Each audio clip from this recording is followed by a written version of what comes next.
We're going to talk about two types of living trusts today. One is a revocable living trust, and the second one is an irrevocable living trust. Just that first word that I used, either revocable or irrevocable, makes a big difference in one, whether we can change the trust or not. A revocable trust can be changed at any time by the settlor or the person who put the property into the trust.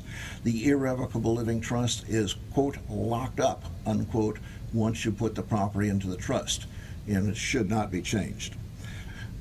Why do you want one or the other? Well, it depends on the situation of the person who's creating the trust. And some people that will watch this will actually want to have one of each.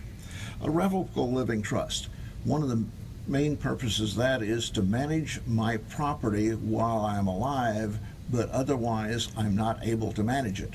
Why wouldn't I be able to manage it? Either because of physical or mental inability to have long-term thinking, or maybe I had a stroke or suffer from Alzheimer's. The other thing I put in the revocable living trust is the disposition of the property to the beneficiaries.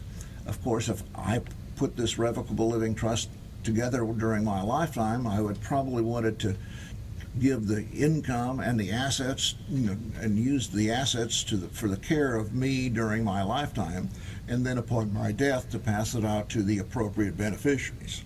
The appropriate beneficiaries might be spouse, children, or a trust for the above, or charities or friends, anybody the person would like to see the property go to.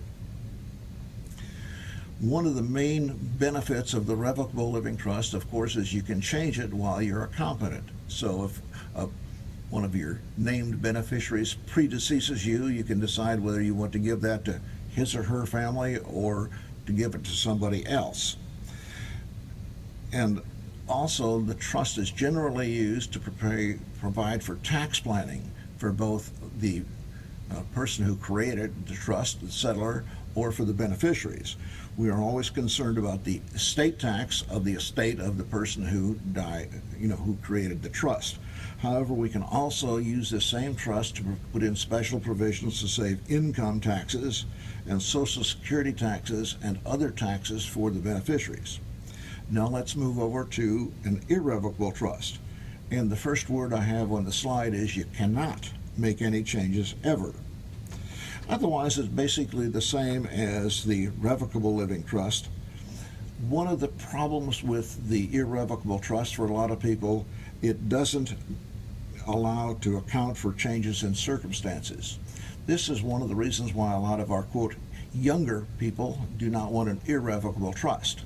After all, if you're younger, if you're only 79 or 85 sometimes, and know that things may change. However, there may be certain circumstances where you want an irrevocable trust because you know your things will change. And one of those things that might change is mental incapacity setting in. So if you have early stage Alzheimer's or have a family situation that you're uncertain how will play out, you might want to put the property into an irrevocable trust to protect those. When to consider an irrevocable trust? I've got three reasons there for the, quote, next marriage. Maybe if I'm getting married for another time when I'm 91, I want to protect my children to make sure that they get their inheritance, so I want to put my property into an irrevocable trust prior to the time I get the new spouse.